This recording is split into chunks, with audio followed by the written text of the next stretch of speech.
Hey everyone, and welcome to another episode of Time Extend. My name is Adam Ismail, and as always, today I am joined by Brendan Rorison, and well, Adam, we go from our last episode where we're talking about one of the biggest racers ever to release, right in the mainstream public eye, something that people can't stop talking about, whether it be due to Game Awards snubs or just in general being one of the highest rated racing games of all time. We're moving from a topic like that in the last episode to the game this episode, Racing Lagoon, which it couldn't be further away from Forza Horizon, could it? You know, you say that, but a lot of people kind of want Forza Horizon to do something crazy like this and kind of focus on, Japan and street racing and the culture over there from the 90s. So in many ways, this is the I don't want to say it's like the prototypical like version of like the Forza Horizon, but it is like one of the sort of prototypes for like a open world street racer, the kind that we get later on, except of course this one is really a full-on RPG in every sense of the word. There are the car PGs, like your Forzas and your Gran Turismos, and there's, Midnight Club or whatever open world Need for Speed you have that has some semblance of a story, but no game quite hits the JRPG beats in the way that Racing Lagoon does, while still providing something, not a full open world, because of course this was a PlayStation game, but having that kind of hub world and the process of equipping parts of your car and everything, kind of having more of like an items in an RPG or in Final Fantasy type process to it. This game is the purest expression of the combination of like those two worlds I think that there has ever been, and it's only right and it's only suitable that the company that made it was of course Squaresoft. Yeah, exactly. And I mean, my God, just to kind of get into it a little bit, the general vibe of this game, you can absolutely tell it's a 90s Squaresoft game. It just absolutely drips with that kind of type of style in terms of the game setup and the way the characters are designed and the like. You can definitely see how this could have been on the same shelves as things like Final Fantasy VII at the time. Yeah, and what I love about it is, it's a kind of risk-taking that we just do not see in this genre anymore at all. You have, Squaresoft, who are, of course, a titan of their genre and probably the most preeminent, JRPG developer, especially, in the 90s, of course, there were so many different companies that were working on games along the Final Fantasy realm, and, we're not experts in that field. I won't pretend to be, but, like, in terms of like developers and publishers that were like at their absolute zenith in like the late 90s, the PS1 days, Squaresoft is one of them.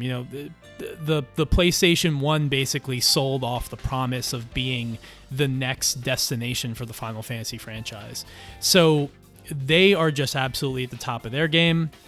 I guess the closest thing that we could liken them to for people who maybe like us have less experience with that genre, but of course know about arcade games and racing, is they were kind of like the Namco of their craft. Like Namco was like, or like Sega, these were companies that were really like hitting, just going from strength to strength, and Squaresoft was one of them. So you take that sort of ambition and you combine it with this racing game, and Racing Lagoon, it only came out in Japan, as I'm sure anyone who's listening to this who has any background about the game knows it's some weird, quirky game from Japan that never made it quite here, that has a ridiculous story, and that's kind of all just like table stakes. Everybody knows that. Came out in 1999. But, when you think about contextually speaking, this game pretty much only lagged behind Gran Turismo by like a year, if you take that by like the Western release of Gran Turismo. So, GT redefines the genre, and then already within the space of a couple of months, and R4 was kind of around this time too, you're getting these games that are just kind of laser focused on the racing genre, but doing so many different interesting things with it, narratively speaking, and it is exactly the kind of stuff that we love on this show, to put it as succinctly as possible. Yeah, absolutely. I mean, what we say we like in a racing game a lot of the time is when there is a semblance of focus there and an ability to capture even the most intricate of details for what experience it's trying to offer. And that is like what makes Racing Lagoon so much fun, because the elements it focuses on are definitely bits that you may have seen dabbled in throughout the genre later on, for example, through the various street racing games that would follow and the attempt at capturing that type of atmosphere. And then, like we're saying on the RPG side of things, we see the idea of upgrading cars through Gran Turismo and the like.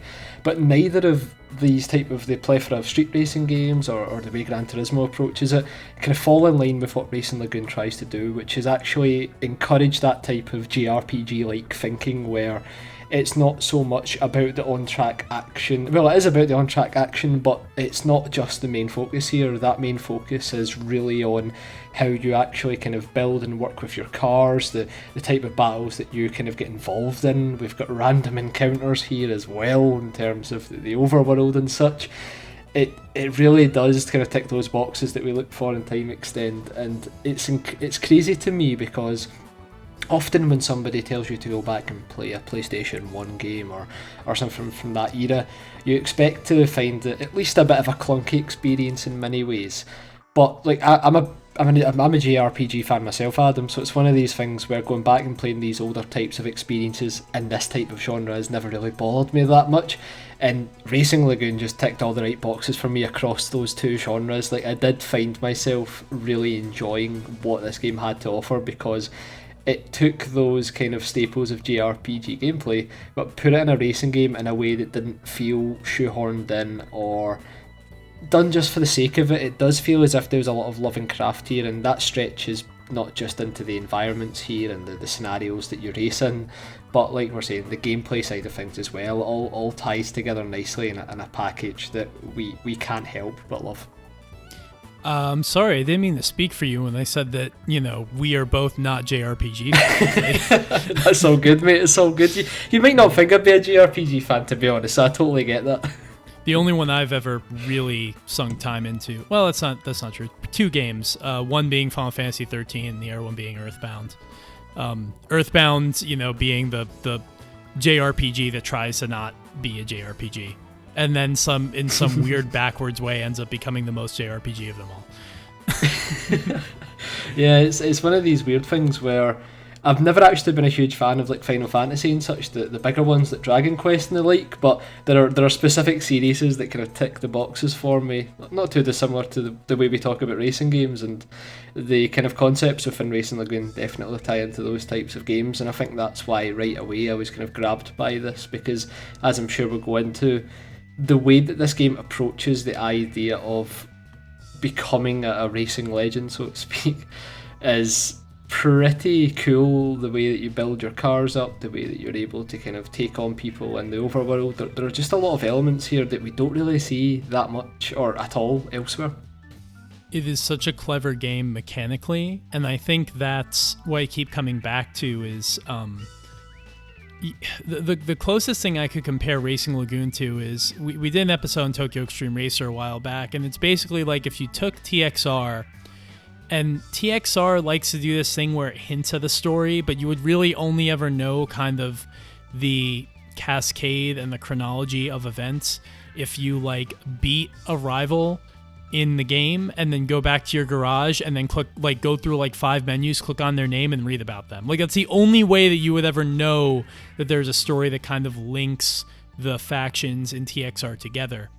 Picture that, but then, basically brought front and center from the background to the foreground in the way that you can't ignore it. It's there. It is actively a part of the game. It's more of a part of the game really than the driving, as you kind of alluded to. And that's basically what you have in Racing Lagoon. And the thing is, like, a lot of people are going to be playing this for the first time now, because it's kind of interesting that we've been talking about this for 10 minutes and we haven't yet talked about the fact that this game has had a fantastic fan translation done by a group of people with an individual by the name of Hilltop kind of overseeing all of it. And that patch has been published online. You can get it. There are a number of people in this community who are going through it for the first time. I didn't know Racing Lagoon even existed honestly, until like 2015, which is kind of crazy in of itself to me, because like growing up, like I'm thinking I know everything about every racing game and I've played every single one, but like, or at least I have an awareness that it exists, but like Racing Lagoon completely dodged me, being a Japanese only release. Yep. And now for a game like this to be able, that anyone can enjoy it, and for it to have been translated into English with the love and care that whole team has done, is really fantastic. And if you want to know more about that, there's a great article on PC Gamer that was written by Wes Fenlon, where he talks to some people, including Hilltop from the effort, that kind of shine some light on how they got through this entire translation patch effort in like 6 months, which is incredible. So all of that is to say that the time is right to talk about this game, and we haven't, for a while, because we didn't have that piece we needed to understand the story and be able to actually like play through the game. There's like an arcade battle type mode, but that is 10% of what Racing Lagoon is at the end of the day, because that just relegates the game to these very short races, and as we'll talk about, this kind of does the R4 thing in as much as like it's not about the racing, and that's I think pretty clear from the moment you start playing the game, and you kind of realize that like all of the races are kind of short. The introduction is, it's probably like 15, it feels like it's 10 or 15 minutes before you actually do anything in the game, which is fine, because it's a JRPG, and that's the kind of experience it is. But with all that said, I guess it'd be good to probably set up contextually what the game is about, and then we can maybe get into some of the development history.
So, as far as the story is concerned,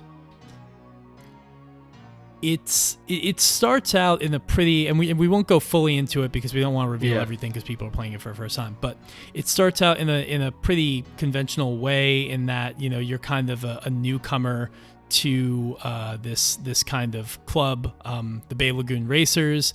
And no one quite knows who you are, and you very quickly get the sense that like you don't even know who you are. Your name is Sho Akasaki, and it's just the back and forth rivalry at first between them and the Honmuku Night Racers, I believe is the name of that team.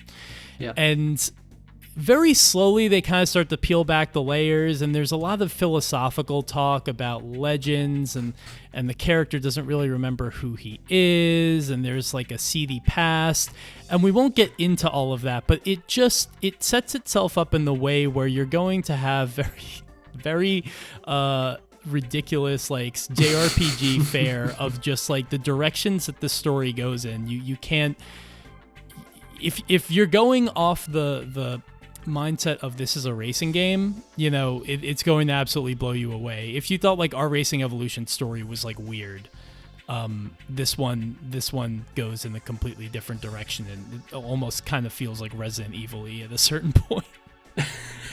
Yeah, there's definitely a very odd tone to the full game that you do end up kind of appreciating and really liking, because I think it's referred to as Lagoon Go, I think it is, basically, like the accent that the English, or the translated English is written in, for example, is this kind of poetic speech pattern that's used throughout to kind of capture what these philosophical elements are.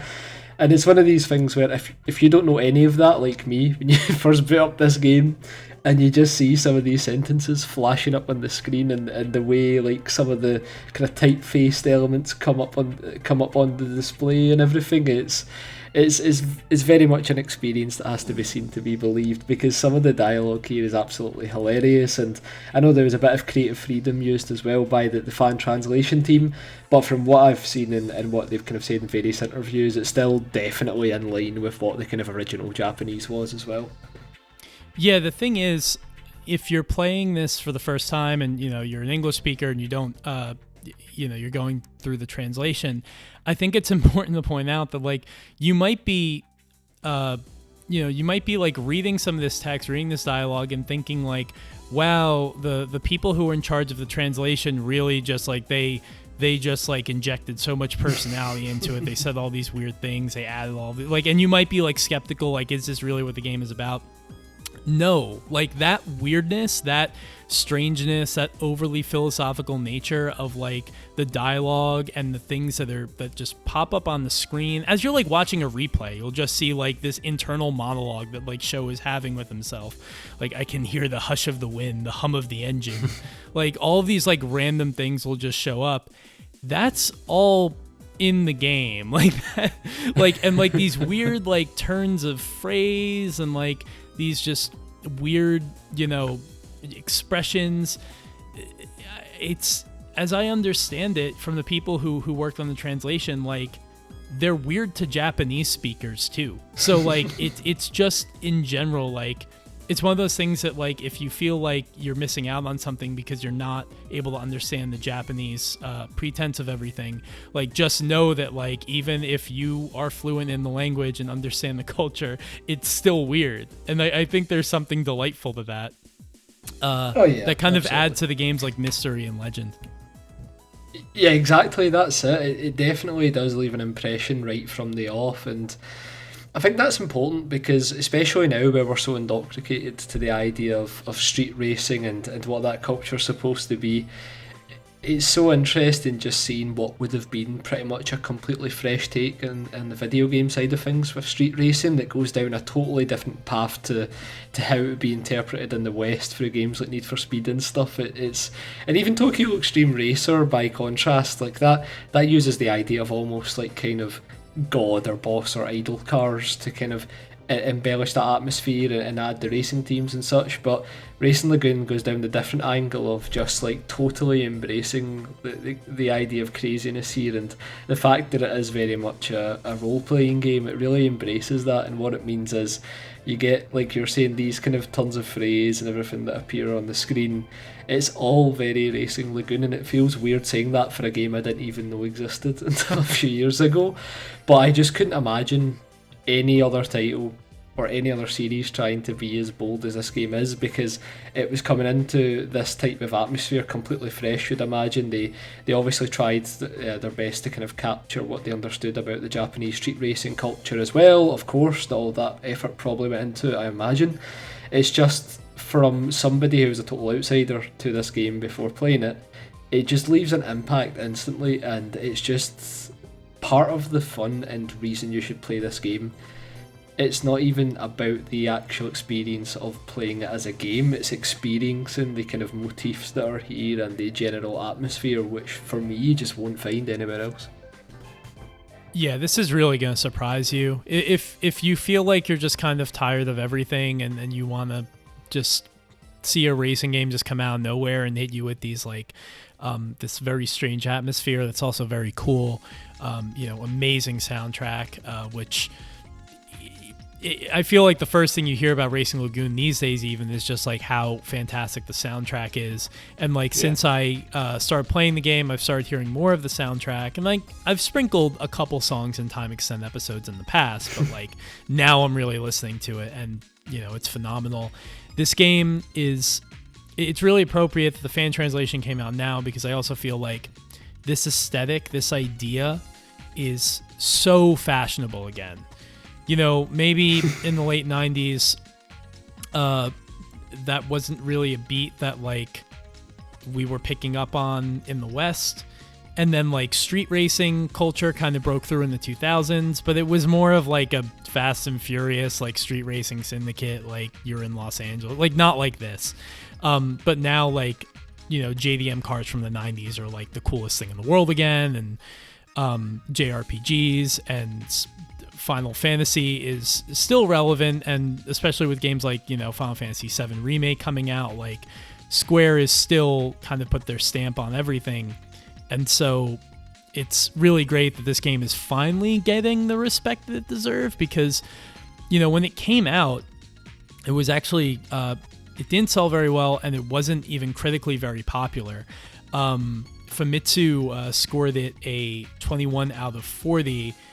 One of the Famitsus, apparently, because I didn't even realize there were multiple Famitsu publications, but there was like, they have their 40 out of 40 scale, as a lot of people know. And one time they scored a 21, another time they were a little bit more favorable and they gave it a 26. These are pretty critical, perceptions of a game that really tried to do something new and fresh. And maybe at the time it was just kind of seen as like, well, if I want to play an RPG, I'll play Final Fantasy VII. And if I want to play a good racing game, I'll play Gran Turismo. And I don't really need these two things to ever cross paths. But these days, like, I think there's a real desire to get back to that. I think there's a desire to see chances taken again. Because you have to figure in the late 90s, like a game like Gran Turismo was so new that just that concept alone of a game that took modifying, upgrading cars that seriously, and with that kind of realism and that focus, that was just a world, that world in of itself was something that people wanted to live in. Less so the kind of hyper visual, hyper artistic sort of takes on the racing game formula that we saw from Namco and obviously Squaresoft. I think it's really not a coincidence at the end of the day that like Racing Lagoon and R4 and Wipeout 3, a lot of really sort of avant-garde racing games sort of came out at the exact same time on the same system, give or take within a couple of months of each other.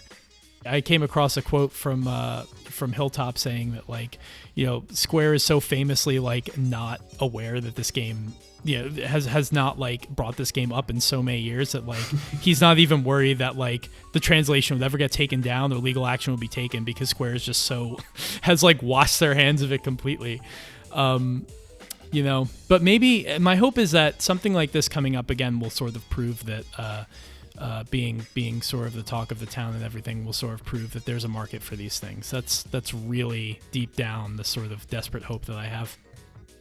Yeah, I think that kind of sums up nicely why I think there has been a clamour to support this translation as well and try and amplify its reach, because I think just now everybody feels like gaming is maybe playing it too safe in many regards, that we understand what is popular and what sells and what doesn't, and that applies to the racing genre specifically as well. We see a lot of the kind of arcade racing games, for example, that we have nowadays still fit into very distinct specific criteria. You don't really see as much risks as would have been taken before, and maybe that is a parallel to when this came out, and it's very easy to make a statement like, oh, if I wanted a racing game I'd play Gran Turismo, and if I wanted an RPG I'd play Final Fantasy. But funnily enough, I think that type of thinking is what kind of stagnates any genre. So it's a shame that Racing Lagoon did so bad, and it's one of these situations as well where I think like Famitsu are kind of popular for giving, or famous, or infamous you could say, for giving kind of pretty high scores to Japanese developed games. So the fact that it scored so low as well is a bit of a surprise to me, given that there's something that's really cool here. And you know what, like maybe you could say that it falls into the JRPG tropes too much, but I'm saying that from a 2021 mindset at the end of the day. Like I really doubt in the kind of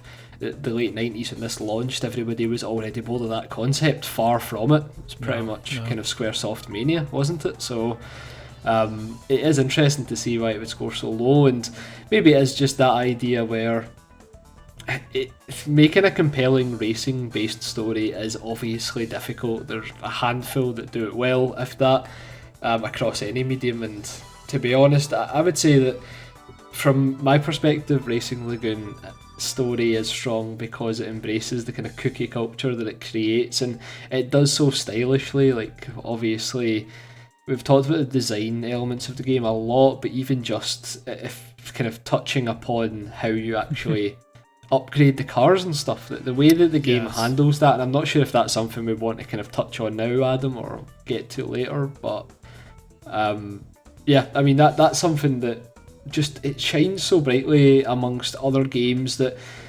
just don't have anything like this type of system.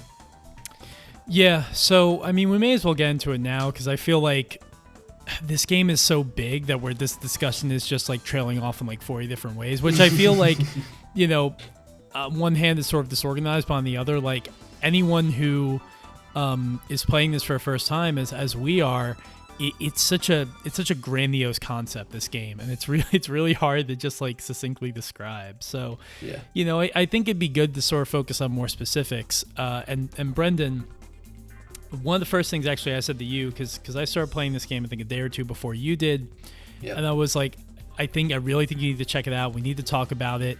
And I think the thing I called out was the whole get reward system, which I know will sound like gibberish to anyone who hasn't played the game yet, but that's what I felt immediately off the line. I was like, this is just a brilliant game design that I have not seen from anything before. So we're used to, in like these sort of street racing games, maybe this concept of like pink slips, where you beat someone, you get their car.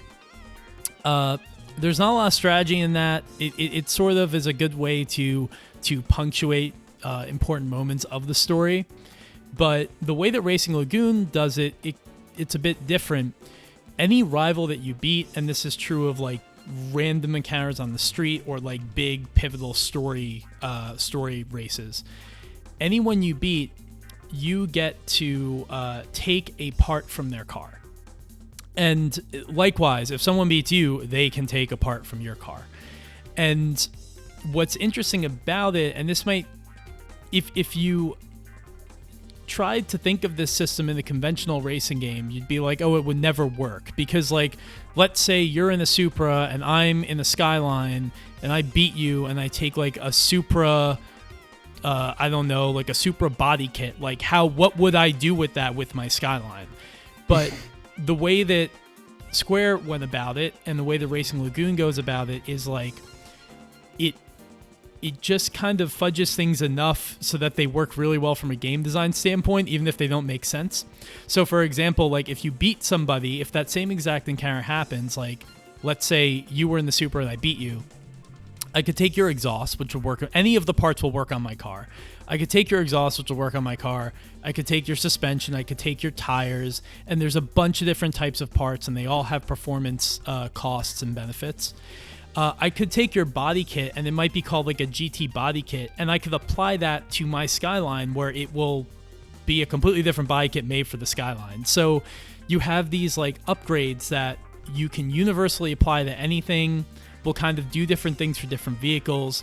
But what it gets really crazy with is it's almost like a automotive Ship of Theseus thing, because like if you started with a Skyline, you know, and for whatever reason you were like, I want to put an AA6 Corolla body on it, and I want the drivetrain from like a Subaru WRX, and I want to put like, you know, a 3S GTE engine in it. Like, you could do that. You could make a Frankenstein vehicle that cobbles together parts from all different other kinds of vehicles and make it your own. And that is just such an awesome, awesome idea that is completely impossible if you were ever going to try and make sense of it in terms of licensing, which is why this game has cars that look real, but they are not officially licensed. They have fake dummy names in the same tradition that, like, say, TXR does. So you can never do it with licensing. It would be an absolute nightmare. No one would allow it. But, you know, at the time this game came out, it was something that Square could get away with. and it uses it to brilliant effect. And it's just so cool to be able to make a car that is uniquely yours. It's so cool to take something like a Civic and make it mid-engined, which then also just like completely redoes the bodywork. So now it's like cab forward, and it has like all of these vents like where the back was, and it looks like a coupe. Like, it's really hard to explain. There are great videos online, one done by RX Chris, who's, our beloved moderator, one of our beloved moderators on the Time Extend Discord, and he did this video years back where he's just like going through the ridiculous like body kits in the game. That to me is like one of the most brilliant things I've seen from a racing game in quite a long time. And it's another case where we add a tick beside why games should consider using unlicensed cars if they want to try some crazy concepts in their racing games, because some of the kind of combinations you can make are absolutely crazy. And the thing I like about the game is that just taking a part and applying it to your car does not necessarily make the car better as well. Like, if you do make some changes, they might have undesirable effects, and they might really hinder your driving style. And the cool thing is there is a bit of experimentation in there. You always have to kind of be crucial about what parts you pick, and like that can be, for example, if you beat a car that has a particularly good part on a certain part, one of the certain parts you can take is particularly good from a performance perspective, but there's a slight upgrade that you require for another part of the car, and it has that as well. That idea that you have to almost kind of gamble that you won't get that incredibly powerful part later down the line that you might need then, and you have to settle for a smaller upgrade for now. Those type of things actually make the game a lot more fun as well, because picking and choosing parts is a pretty crucial part of the game, and sometimes you just want to make your car look ridiculous with these body kits as well. So it's pretty funny when you kind of go on a spree of just taking as much aero parts and body kit parts as you can just to basically make your car look crazy. And for me, it's one of these things where the game has such freedom, and yet you never feel as if you're kind of breaking the game in a way that makes it unchallenging, or you never feel like it becomes a grind. Obviously, this game is kind of it relies a lot on random encounters in the overworld, just for kind of context for everybody, and it's one of these things that's very divisive nowadays. I think especially in 2021 people aren't a big fan of the random encounters thing, but it was definitely a huge deal in the 90s, and a lot of games relied on that. Here it's great because you'll just kind of be cruising about the overworld and you'll get interrupted to do a race, and much like, I suppose, something like kind of a monster catching game or something, or like Pokemon or the likes, when you get to go into that race, you're kind of already eyeing up what you're actually racing, like, what have we got here? You're kind of able to identify where its strengths are, that type of thing, so that you have that anticipation of what's interrupted your gameplay session, as opposed to just being like, oh fuck's sake, gotta beat somebody again. It's good because it keeps it fresh in a way that you never know what type of parts are going to appear, and there are definitely ones in here that are rarer than others. So I think that idea that you're basically breaking the car up to, what is it, 3 or 4 main components, isn't it? In terms of what so there's like chassis, there's body, and there's engine, I think.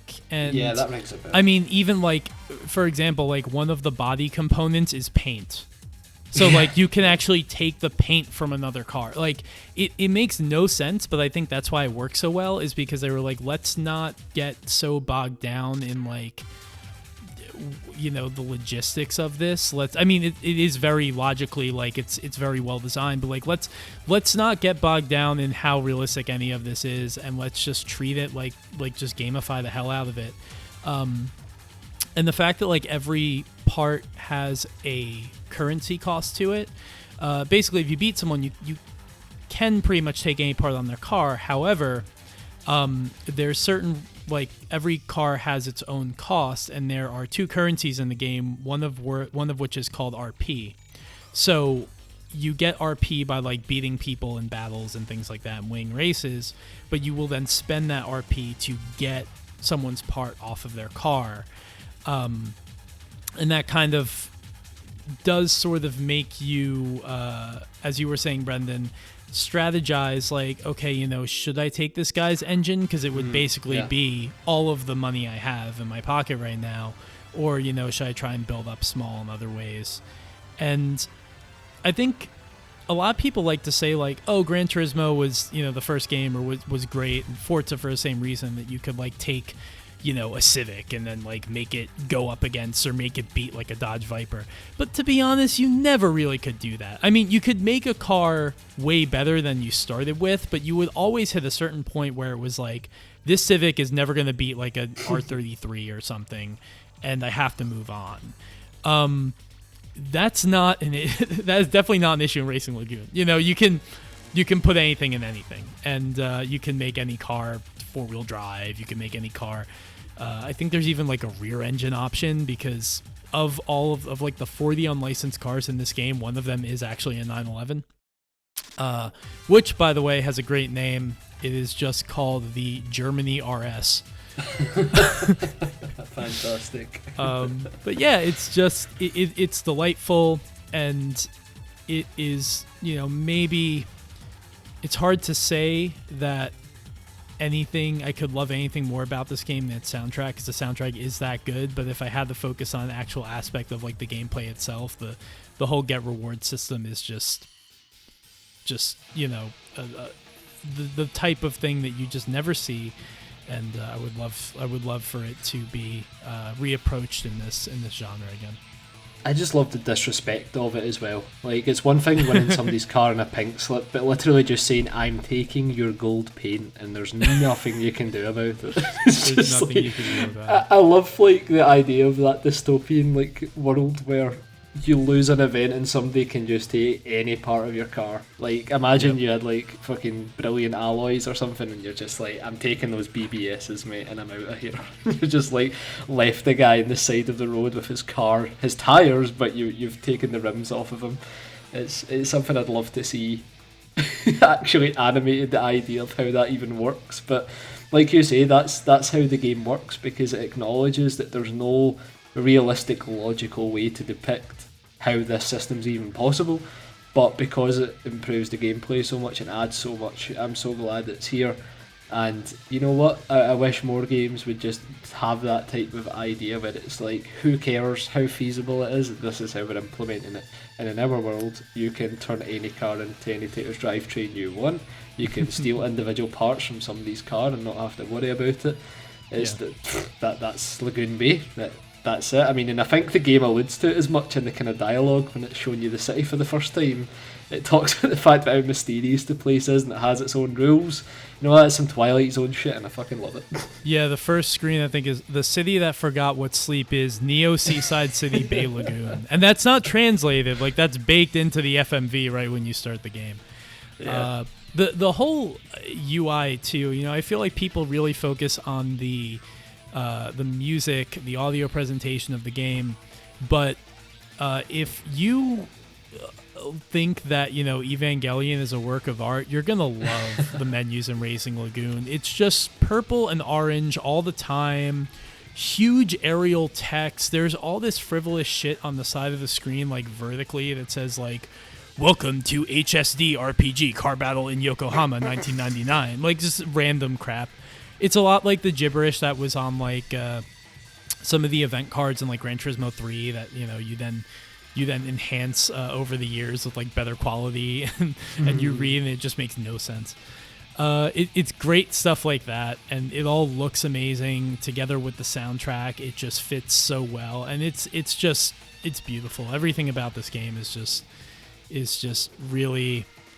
Even if it's very ham-fisted, and even if like this game has kind of a, as I understand it, like sort of a reputation in Japan for being ridiculous, it's just gorgeous. Like when you see like the overworld for the first time, and this very, very low poly, but still 3D modeled Yokohama or Bay Lagoon from the sky, like. Everything's really tiny. It's kind of like a diorama, like a tilt shift kind of like miniatures of everything.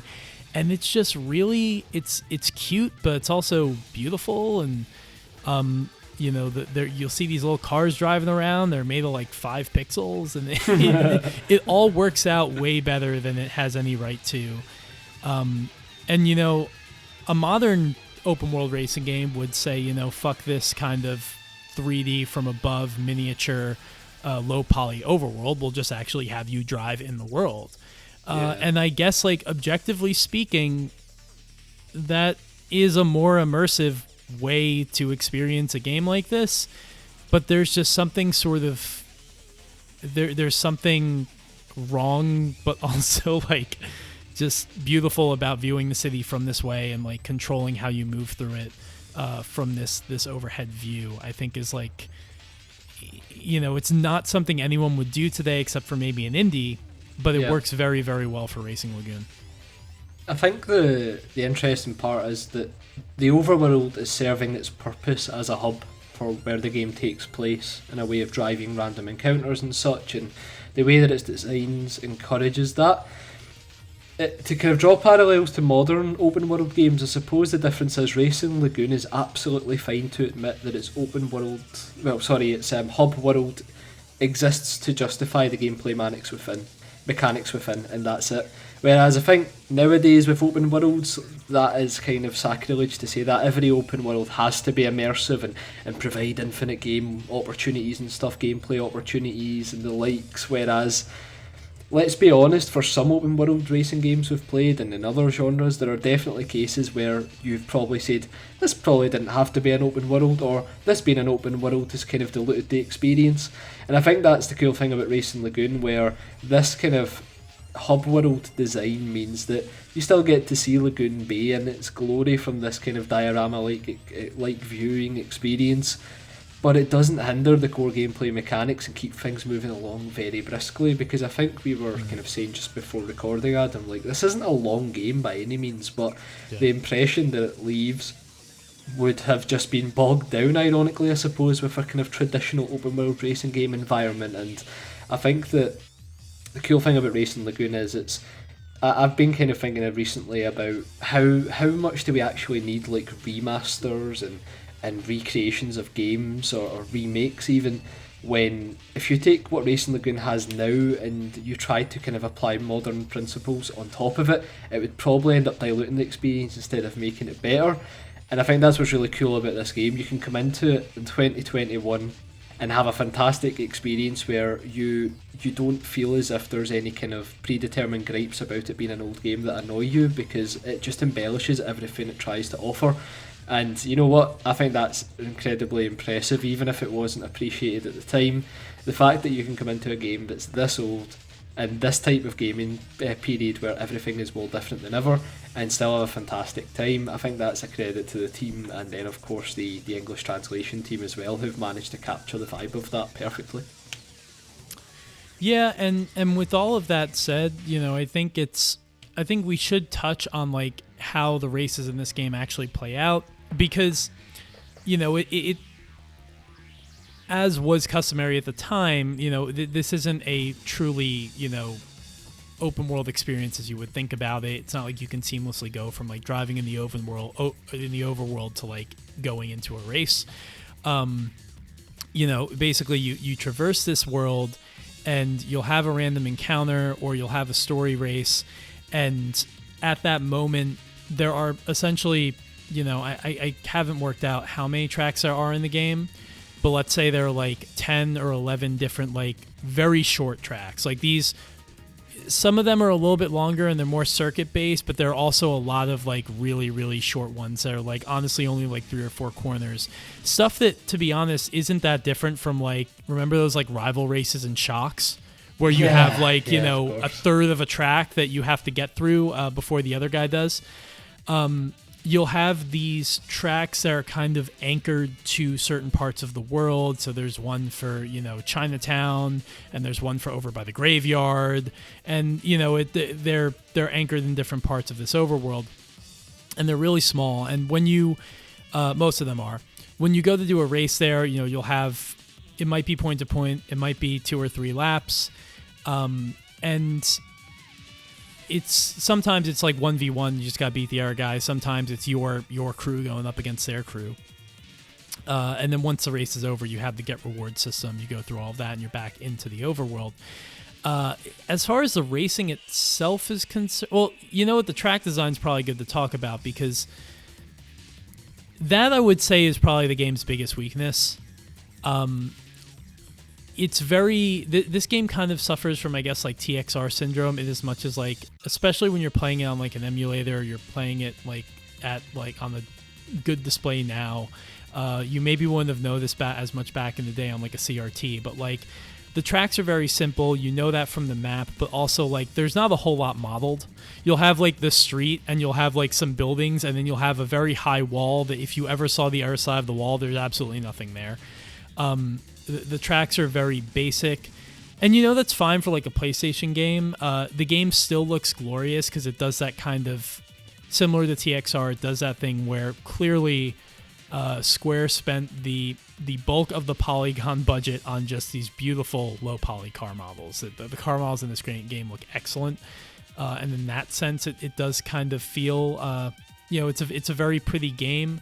Not as technically as impressive as say R4, because like I think R4, maybe, and definitely Gran Turismo, maybe push the system more with these sort of, especially in R4's case, much more like lush environments, and they do a better job of like sort of hiding where the world sort of ends. But that's the thing about Racing Lagoon is like, and I think that's why we keep going back to saying like it's not really about the actual like gameplay itself, because like if you were to strip away everything that we've talked about and just like boil it down to, racing on these streets, on these like small snippets of road, you're going to get an experience that isn't incredibly engaging. The handling, I think, is actually pretty solid. I actually don't really mind the handling at all. The collision detection is very punishing. But the tracks themselves don't leave a whole lot to really sink your teeth into in terms of being fun to navigate. And the AI, it's classic, old racing game AI. Somebody's going to shoot way in front of you and you'll spend most of the race trying to catch them. And then once you do, it's basically over. Yeah, exactly, and I think that's the kind of crux of the game in a way, where you're not going to get any incredibly great racing experiences here because of those kind of tropes that it plays into. And truth be told, on the track there were times when I felt as if I had a good grasp on the car and understand how things were going, but then there seems to be that kind of quirk to the handling as well, where sometimes the acceleration maybe seemed a bit, depending on the parts you're using, of course, but with the build I was using, I often felt like I had full control of the car, and then around corners especially, it almost felt as if the car was on like a kind of a railroad track, but it was kind of coming off slightly as well, so yeah. I was sort of losing control of the car through the corners, but I still had almost too much control, which was leading to crashes and stuff. But that's the type of thing where it comes down to the person playing it at the end of the day. Maybe I was just not getting a grasp for the handling, but I did feel as if it was a case of the races were almost a means of getting to the next part of the game or improving my car. There were very few times where on the track I was thinking, wow, this is a fantastic racing experience. But for the full package that Racing Lagoon's trying to offer, I do think it's a case where it's actually surprising how much fun it is to drive on the track, because we've seen games before that maybe try and do something a bit different off the track, and then the on the track product suffers as a result. But here, like, it is perfectly playable and fun when you've got to do these tracks, if they are maybe a bit too basic in designs, to be honest. That it's one of these types of game where a lot of the tracks just feel like kind of slight variations on each other, where the general structure of the track is the same, but maybe instead of a kind of curved corner, it's more of a right-hander, that type of thing. It feels like a lot of the tracks are slightly different ovals or so. That's what I was feeling anyway. They feel kind of like they're sort of like track editor tracks. Like if the game had a feature like that, which it obviously doesn't, but if it did, they're the kinds of things that you could design yourself, and then the game would automatically populate with like random, trackside objects and stuff next to it. In like a V-Rally 3 kind of way, where like the game only ever models the ribbon of road you're on, and then all of these items to the side are sort of ancillary. There's like one or two tracks. I know there's one where like it's like it's like maybe one of the only tracks like this in the game, but it's very like snake-like, and how there's like kind of switchbacks and you're going through a town. The road gets very narrow. There's a lot of elevation change. And that's maybe like the only track in the game where I felt like this is bringing something different to the table. Everything else is just kind of 90-degree corners and stuff. And again, I won't begrudge them too much because they weren't trying to make a straight racing game with this game. And if I'm a champion of anything when it comes to this stuff, it's like, I think racing games can be good even if they get the racing wrong. And I think Racing Lagoon is kind of emblematic of that. It's funny because I do get the sense that a lot of effort went into the physics. The physics don't feel perfect, but I think if you were to actually go back and compare this to the contemporaries, you have to remember, like, Gran Turismo and R4 were like, and like Sega Rally were exceptions to the rule. A lot of racing games just handled in weird and nonsensical ways, like Need for Speed 2, for example, or like there was a lot of stuff out there that just did not make sense. And I can still wrap my head around the handling in this game. Play it just fine with the D-pad. The closest thing I could compare it to is it kind of feels like one of the grip cars in R4, where like you go, it's smooth, but at the same time, like sometimes the car will be over responsive and at low speeds it'll be under responsive, and that will lead you into, just as you were saying, Brendan, like just kind of smacking into the walls when you thought you gave just the exact amount of pressure, the exact amount of steering input. And suddenly your car's like careening, and you're like, I did not see that coming. Yeah. I mean, I've been, for some reason, recently returning to MRC again. And funnily enough, there were times when, depending on what type of car I was using in terms of the chassis and stuff, I could definitely feel that same way in that game, where when you come to those kind of switchback corners and stuff, you're almost kind of, it's like a Jesus take the wheel moment where you're hoping that you've kind of guided the car enough to get through the corners, but you feel as if you're kind of overdoing it with the turning angle and stuff, it can be difficult. And I'm a massive advocate for D-pad racing games, as you know, Adam, so I was very happy to see that it was a kind of D-pad developed racing game, because obviously you can't use the analog stick at all, can you? I don't think you can. I was trying to play the game with DualShock, turned on the emulator, and I couldn't. So that's interesting because it's from 99. Maybe it was the kind of case, and I am completely spitballing here. I'm sure someone who's an expert on this game is listening and would be able to speak to it. But maybe it supported like the dual analog controller that was a thing for like 2 seconds, and then they replaced it with the DualShock. I don't really know, but analog control I think would kind of help this game. But as a kid, D-pad, like I was able to make perfect sense of the D-pad, and now it's actually kind of hard for me to go back to games that are just D-pad based. So it's just depending on what you're used to. I think it's one of these games as well where the D-pad controls are more like the longer you hold the direction, it feels like you're moving the wheel. As daft as that sounds, as opposed to where some racing games where it's D-pad controlled, it's like you get the same amount of turn-in regardless of how long you hold it. It's definitely more in that line, so that probably explains why a lot of the time going around those longer corners, it can feel as if you're just kind of edging on caution. You're kind of tightening the radius. A game that really kills me with that is Manix TT on the Saturn. Is like a lot of the bikes. I actually have to pick a bike that like sucks in the handling department in that game because like otherwise it just turns too much, and the initial turn-in's fine, and then like if you keep it pressed down for just like a fraction of a second too long, all of a sudden you're going perpendicular to like the direction you were previously moving in. It can be tough, but it's fine for what Racing Lagoon is, and it's definitely sufficient. And I just, I feel like we've spoken to most of the things that we wanted to call out about this game, and I just can't say enough. Like, if you're pining for new experiences, this is a case of an old one that was actually really...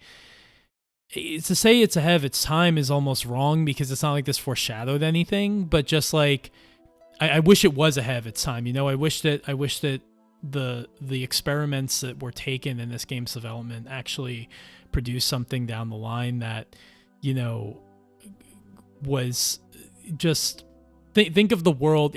I have this thought with R4 all the time. Like, think of the world that could have been created on like the PS2 with a game like this. Think of the richer a version of Racing Lagoon with a richer racing element that would have been possible on better hardware. a longer development cycle as, you know, the Final Fantasy games enjoyed. Like, think of a game like this that got the proper attention that a sequel would have if this one performed well, and it's just kind of heartbreaking in a way.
It's a tale as old as time at this point when it comes to the racing genre. Anytime we talk about these type of racing games, we very rarely say, and this led to a boom of industry where everybody was making these types of games. Sadly, we don't often get that. And what's interesting about Racing Lagoon, I suppose, is, and I don't know all the intricacies about how licensing has changed for racing games since Racing Lagoon came out and where we are now.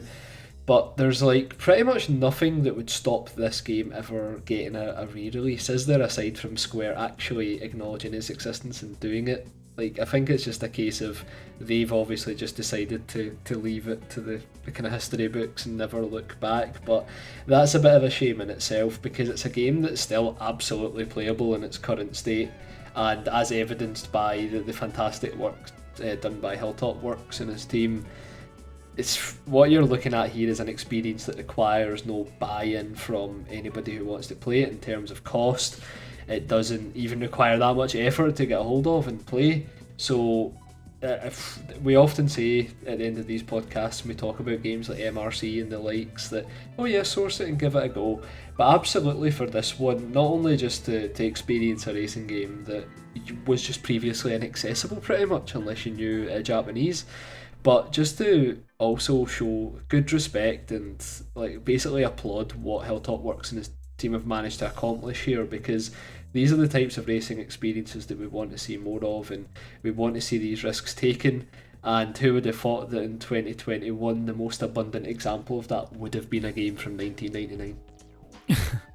Yeah, exactly. I'll definitely make a point to include it's hard to do links with like the podcast descriptions and stuff like that, but Hilltop has a Patreon where he wants to do more of this sort of thing, and the team, there are a number of names in the team, so I feel bad we're not going through everybody, but this was really a group effort, and we'll provide a link to that at least on Twitter, and speak to that in the description when we actually publish this episode. But it is, I am so thankful to everybody involved with this for making this possible, because yeah, exactly, who would have thought that one of my favorite gaming experiences of the year was something this old, this sort of diamond in the rough that like has just never really for a load of reasons has not been able to get the global appreciation and understanding that it has. And to me, it's not one of those games, it's not like a weird curious oddity, it's not the type of thing that's like, oh, it's interesting to see what this could have been, or like some like sort of wacky ideas that just never got picked up or dealt with again. I think it legitimately is an exciting game. It's the kind of thing where I feel one of my hot takes over the years is that like I enjoyed Need for Speed Heat more than I enjoyed Forza Horizon 4. And I feel like this game is almost a similar thing in as much as like, yeah, there are a lot of things objectively like not wrong with it or things that don't really hold up to today's standards. But if you just kind of really take a look at like what it's trying to do, the world it tries to build, and the mechanisms, the JRPG mechanisms and stuff, and how it tries to get there, it's just so much more interesting than just about any racing game that has come out in recent years. I do fully believe that. Like, we didn't even talk about, and I don't fully understand it because I'm still kind of experimenting with it, but there's a whole like banking aspect to this game. I don't know if you checked that out, Brendan, but because you have like the two currencies, you have the RP and you have, just yen, you can actually convert one to the other, and the yen is what you would use to like buy parts at, the tune shop or something like that, or buy a car at a dealership, which is something you can also do in this game, though you never have to. You're never required to do that. But you can like take these bets where you're like, oh, if you go through this bank, you can invest like you can put like 10,000 RP in this bank, and if you never lose a race, you'll get like a 2 times or a 3 times return on your investment. And then they kind of go into these like percentages as how the interest works and stuff like that. And I've never had a very good financial mind, so I'm just like, this is like so much more than anything I would expect from a racing game. It really is just kind of one of those like weird like off to the left like experimental ideas where it's like, hey, if you want to just try like betting on yourself, I think there's an option where you can like invest in this mythical car that the bank is like backing, and you're like, well, the car may perform well or it may not, so you may just like throw your money at this thing and you may get it all back and then some, or you may just lose everything. Like, it's just there, you can find so many different ways to waste your time in this game. It's really incredible. Yeah, and that like whole element about the bank feels like a very kind of Japanese game design type thing as well, where there's this random concept thrown in that could probably be its own fucking simulation game in its own right, in terms of the level of depth it has and comparatively to what the experience is trying to offer. And I'll be honest, it's not something I've really touched either, and that kind of sums up, I suppose, that we can talk about this game for an hour, but there's just so much content in here, and the gameplay itself just has many different layers, and you can really make this experience your own pretty much, which is what's exciting about it. There's obviously a linear story in here, but the means of getting to the end of it has everything you could want to make it a more customizable experience, in the sense that the get reward system makes that your car probably not very comparable to what other people are using. You can kind of dabble in this bank stuff as well. I'm not doubting as well, I'm betting there's some like really special random encounter cars that you can probably find, if I was to hazard a guess. I haven't seen any myself yet, but that seems like a bit of an open goal to have a few of those in there. So yeah. I suppose you could also just farm random encounters as well for hours on end to see what appears. It does a TXR thing where you think that every car in the game is just some kind of JDM, what you would expect. Then all of a sudden, like, a Camaro will show up, or like a 911 will show up. They seem to be more late game cars, but like these things do exist in the world. So just little surprises like that. I don't even know if they fully realized how much of a surprise it would be to see a car like that in a game like this. There's even like a Beetle. Like just an old Volkswagen Beetle. Yeah, there's a Testarossa too. Wow, yeah, it's got a very interesting car lineup. The one thing I sort of wanted to actually open the episode with, but I'll kind of close it out because it all kind of is the same in the end anyway, is that there are a number of, there are two like key people who worked on this game. They're actually still at Square to this day. It's still work on games at Square Enix. The producer, man by the name of Akitoshi Kawazu, he has in later years will become the director of the Saga series, and his most recent game that he produced was the Legend of Mana that came out this year. the scenario writer, Motomo Toriyama, has written for Final Fantasy. He wrote for 13 and the 7 remake. So, the people who were sort of the founding minds behind Racing Lagoon still at Square Enix, in spite of the fact that they don't really, bring the game up all that much anymore. And you'll appreciate this if you like Squaresoft's other racing game that's a lot more terrible, the illustrious Driving Emotion Type S. But you'll be pleased to know that there was some crossover in terms of the personnel there too. Mostly a lot of the car modelers and the track designers. There was some crossover between the people who worked on Racing Lagoon and those folks who also did the same stuff for Type S at Escape, which was the name of that developer. So, the names kind of go around. There's not a ton of history about this out there, which is actually kind of sad. I would think that a project like this would, and especially all the attention that Square games get, you would think that there would be a little bit more floating out there in terms of like an oral history about Racing Lagoon. But at this point, I really think it is, the fan translators, like it's their story to write almost at this point. Like anything I look up about this game is just about the effort around that, honestly, more than especially because it just happened, as opposed to like the development or any of the history of it. Yeah, exactly. And we kind of touched on the soundtrack earlier as well, and one of the names that were kind of a good contributor to the soundtrack is Takahito Iguchi, I believe is how you pronounce it. And I found that really interesting because they've actually contributed quite heavily to the Sonic the Hedgehog series over the kind of modern years, but one particular title caught my eye, and it's Rhythm Thief and the Emperor's Treasure, which was a Sega rhythm game that came out on the 3DS. Oh, wow. And the soundtrack is very electric and jazz inspired, which of course kind of ties in with the type of audio in this game. And it just really interested me because that game I felt had a very unique soundtrack, and it always kind of captured and caught me by surprise when I played it at the time.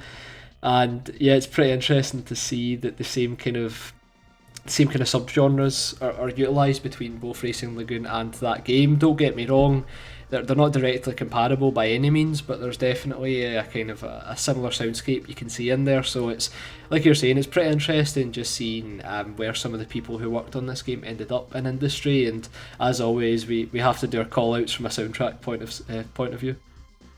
Definitely. The Machine Complete song, which I've put in Time Extend before, and when you play this game, you'll hear it at the end of every race, is really like one of the best video game songs I think ever. It's very short, but oh my god, it's such a vibe. It's absolutely gorgeous.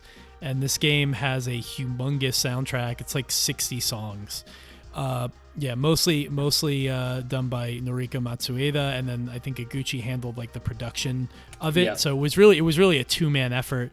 And the idea of like two people producing this much music, because even if you look at like a Ridge Racer soundtrack, there's usually like a collection of like 8 artists who will all share work between maybe like 12 songs. This game is just mind-blowing, the output that they got and the consistent quality of it through and through. If you don't play Racing Lagoon and you haven't heard the soundtrack, definitely make sure you at least do that. That is a order to everyone who is listening who is not already done so.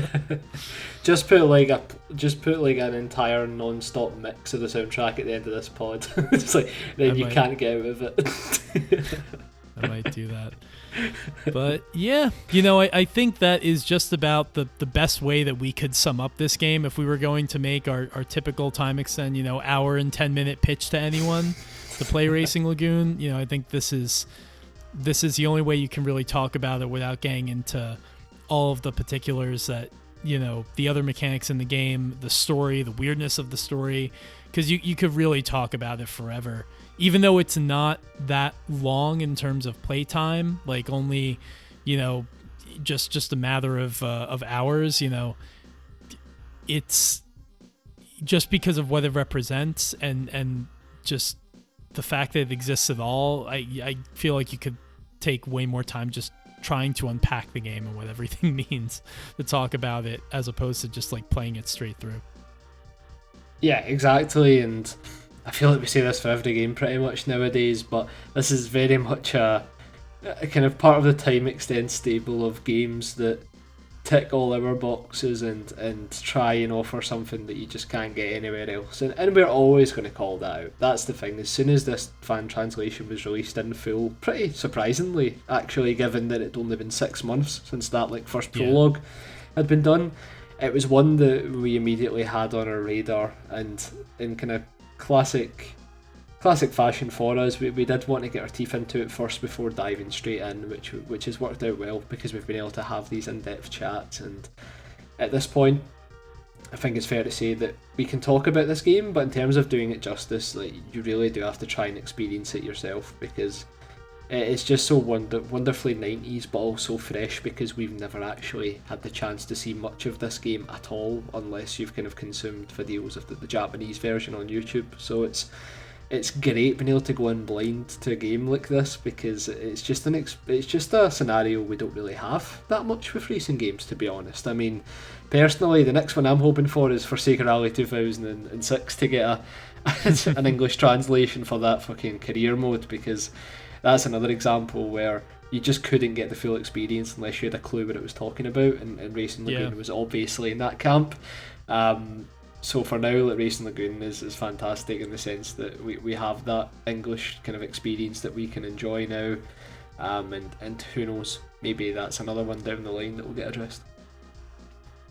Yeah, I remember when we started the Time Extend Discord, and Chris, as I mentioned earlier, was one of the early people to join. He's been a great member and a great moderator, and I feel like I remember him or maybe somebody else saying Racing Lagoon, what a miracle it would be if that ever got translated. What a miracle it would be if we could ever actually play that game, but it'll never ever happen in a million years. And here we are, 2 years later, and we can all play it, and it's really an amazing job that the team did, and I'm so thankful to them for doing it, because it's, I think I basically said as much the other day on Twitter, but it's it's like I've discovered a beloved classic that, in one sense, I feel like I always, it's just so nostalgic playing this game, even though I have no nostalgia for it. It's like this weird deja vu. And it's like I'm almost being reunited with a classic from my childhood, even though I was never able to actually play it in the first place. So, I think we can say it over and over again, but go check it out, and thank you to everybody involved with that effort. Yeah, absolutely. I mean, can't say thanks enough on that regard, and rightfully so. It seems to be getting traction that this translation has went out there, so it's great to see that as well. Lots of people outside the racing game circles or whatever, people outside of that kind of Twitter sphere, lots of just, I think JRPG fans, weird Japanese game, Squaresoft fans, everybody's kind of finding their way to it for the first time, which is really, really exciting to see. It's actually not too dissimilar from the phenomenon with Forza Horizon, especially with FH5, just how everybody's playing this game. So yeah, it's one of those rare surprises, when M2 redid Virtua Racing for the Switch. It's that thing that I never saw coming, and now that it's made my year. So yeah, and with that said, just typical conclusion, I guess. Thanks everybody for listening. We put on I think you put in the bio, Brendan, which was a good idea on Twitter, but if you come across us on Twitter, DM us for an invite to Discord if you want in on that party. It's a great place to be. A number of the people, like Sid, like Chris, who worked on the Racing Lagoon translation, are actually frequent. You'll definitely see Chris around. Obviously, he's a moderator, but you'll see these names pop in and out, which is really cool. Just great, creators within our community, just kind of popping in, and to be able to hear from a primary source about this game is really, really, not necessarily primary source, but someone who seriously sunk their teeth into it, got their hands into the code and everything about the game, is always one of the coolest things about that Discord, that I'm very, very glad that has unfolded the way it has. It's a fun place to be. Yeah, absolutely. I often forget how many creators and stuff are actually there because it's got to this point now where if some people are talking about a specific subject, I'm always half expecting whoever might be involved in that subject to just randomly pop in and add some insight because it's happened quite a few times now, and it's great because obviously as the community grows and more people get involved in conversation, they kind of go through that experience as well, where they'll be talking about Sega Rally Revo or Colin McRae Rally or one of these type of fan translations and stuff, and then you can get like kind of information almost from the horse's mouth. Nothing incredibly groundbreaking in terms of like it being risky to talk about, but just little bit tidbits here and there that are just great to see being shared. And yeah, as you've just said, Adam, and we always say, arguably the Discord is the kind of the greatest achievement thus far in terms of where the outreach of the pod has went. Yeah. Yeah, so definitely go join us there. Twitter is time_extend for more on that. And yeah, I think that just about wraps it up. So everybody, thanks for listening, and you'll hear from us again soon. Thanks for listening, guys.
That was fun.